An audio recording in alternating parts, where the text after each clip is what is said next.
Okay, good morning, folks. I'm Judy, your trolley driver, and I want to welcome you to the Sierra Silver Mine Tour and to Wallace, Idaho, the silver capital of the world, where they have produced over 7 billion in ore in this rich mining district area. And that includes silver, gold, copper, lead, and zinc. Wallace was founded in 1884 by Colonel Wallace, so that now makes Wallace 130 years old. And in the early 1920s, there were more millionaires in Wallace per capita than anywhere in the United States. Straight ahead, we have the North Pacific Railroad Museum Depot, built 1902 and moved to that location 1986. Prior to that, the depot sat 200 feet back in this right-hand corner coming up where this sign is. The reason they had to move the depot was because of the freeway being built. Now, it took them a couple of days to get the building ready to move, but once it was loaded, it took them 15 minutes to move it for 200 feet, and it was a very successful move. And that is the first building that went on the historic register.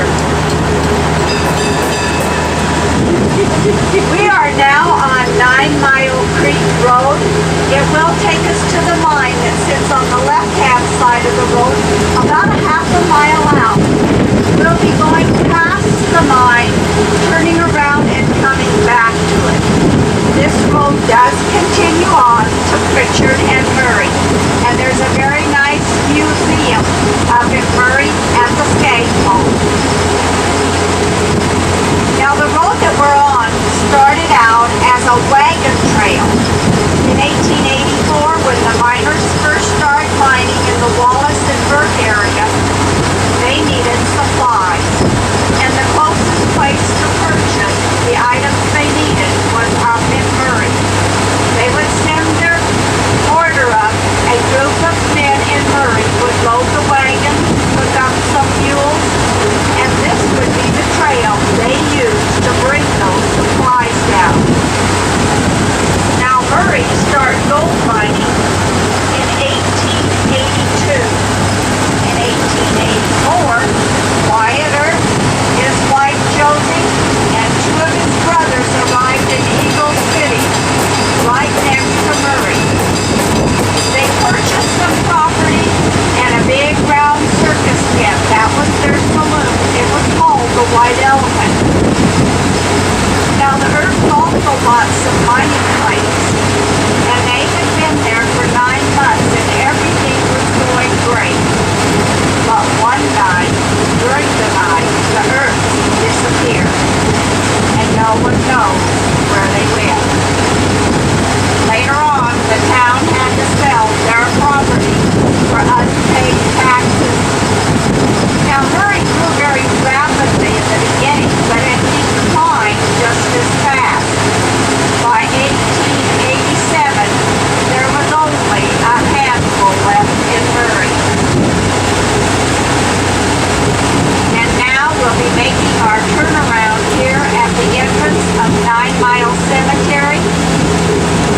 And on the lower portion of the cemetery, towards the very back, there is a memorial for the 6 men that lost their lives fighting in the 1910 fire. Those 6 were under Ranger Ed Pulaski, who was a firefighter at the time, and he had 45 men on his crew. Now, Pulaski knew how bad that fire was. It was fast and it was furious that summer, so he kept an eye on things.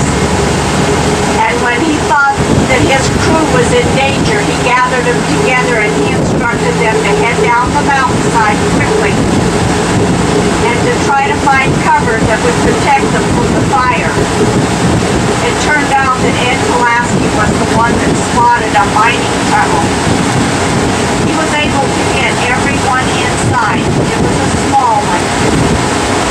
6 of those men escaped,